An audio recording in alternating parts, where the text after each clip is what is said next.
The vice president's comments came during a Colorado Springs campaign stop in September 2016, 2 days after police officers fatally shot 43-year-old Keith Lamont Scott, spurring both peaceful protests and violence in the streets of Charlotte, North Carolina. 4 years later, after the police killing of George Floyd, a 46-year-old black man whose death sparked worldwide demonstrations, Pence is quietly changing his message to fit a new moment without appearing to be in conflict with his boss. As President Donald Trump and other senior administration officials dispute the very notion of systemic racism within local and federal law enforcement agencies, Pence has acknowledged that a nationwide conversation is needed on those topics. The adjustment in Pence's approach comes as he works to neutralize Trump's antagonistic outbursts, including tweets comparing protesters to thugs and taunting Democratic leaders over scenes of chaos in their states, and chart his own course as a compassionate conservative who could expand the MAGA base if he ran on his own in 2024. To be sure, Pence has echoed his boss's calls for strict enforcement against rioting and looting each time he's publicly weighed in on the civil unrest. But his own comments, which he often pairs with sympathetic language about the purpose of the protests, lie in stark contrast to Trump's standalone law and order tweets. Asked whether Pence stood by his previous comments about institutional racism, spokesman Devin O'Malley said in an email that the vice president's remarks at a law enforcement roundtable on Monday, where Pence said he was grateful to have a conversation about how we can improve, were the best summary of where he is on this issue currently. We have always been in the business of making a more perfect union, and we are going to be about that now, Pence said during the event. But the White House meeting with state attorneys general, police union representatives and local sheriffs also underscored the delicate line Pence must straddle as he attempts to inject a more conciliatory tone into the administration's response to anti-racism protests without revealing a dissonance with Trump's law and order positioning. This situation is no different from an ordinary day for Mike Pence, said a former senior administration official, noting the vice president has often embodied the role of presidential translator, ranging from his involvement in diplomatic kerfuffles, where he's been dispatched to reassure allies or spin away the president's problematic comments, to his interjection at a news conference last Friday, where Trump was supposed to take a victory lap following the better-than-expected May jobs report. Today is a great day for America. The American comeback begins today, Pence had said, jumping in after his boss spent nearly an hour riffing on an assortment of topics, including his eyebrow-raising assertion that George Floyd was having a great day. In a listening session with business owners and black pastors following the news conference on Friday, Pence offered a refined version of Trump's Rose Garden message that economic stability is the end-all solution to racial injustice. The vice president sat quietly as one participant critiqued the president's tone and another demanded more training for law enforcement to prevent police officers from using excessive or deadly force.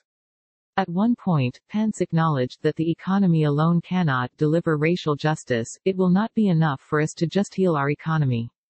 We've got to heal that which divides. Pence allies said one of his defining characteristics, something that sets him apart from his defiant boss and could benefit the administration in this historic moment of social unrest, is his ability to adapt to the times and modify his posture as needed. One African-American pastor who worked closely with Pence during his time as Indiana governor said he disagreed with his previous dismissal about systemic racism in law enforcement, but would feel comfortable having a frank discussion with the vice president about race relations because he's always been very open to conversations. This has brought up old wounds and pains that many of us who are middle-aged and black have experienced in this country and with law enforcement. I'm hoping we don't let this moment go by without any significant changes, said Reverend Charles Harrison, adding that he and Pence are good enough friends that I can share my honest perspective with him. For the duration of the 2016 election, Pence clung to a pro-police stance that aligned with the tough-on-crime platform he and Trump ran on, repeatedly casting his uncle, a career cop in Chicago, as a hero in stump speeches and applauding his running mate's support of the Blue Lives Matter movement. But the killing of Floyd has also called attention to differences between the president's strategy and that of his deputy. as Trump threatened to unleash vicious dogs against protesters and thanked himself in multiple third-person tweets for mobilizing the National Guard and delivering a really big jobs report. Pence met privately with prominent black conservatives to solicit their thoughts on how the administration should proceed. And when Trump convened a group of top officials to walk with him to St. John's Episcopal Church last week, so he could wave a Bible in front of the historic house of worship that had been partly burned during riots, Pence waited back at the White House. His absence prompted questions among White House officials and outside allies who figured Trump's deeply religious vice president would have wanted to join him outside the church, or accompanied him and the First Lady on their visit to the St. John Paul II National Shrine the following day. "It's Pence being Pence," said one senior administration official, who claimed the vice president declined to join Trump at St. John's out of deference. "It was a presidential moment, a moment for him to be out there alone."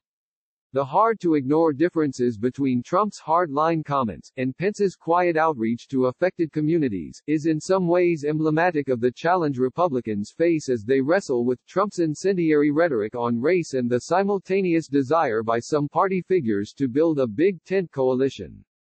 On the same day, Senator Mitt Romney, R. Utah, joined a faith-based protest against police brutality on the streets of Washington. Trump took to Twitter to call former Secretary of State Colin Powell, a longtime Republican and the first African American to be appointed to the position, a real stiff, who was so bad for the USA. Trump also bashed Romney late Sunday night in a tweet sarcastically praising the Utah senator's participation in the march. "I do have some concerns about the president's remarks as far as tone," Harrison, the Pence ally, said.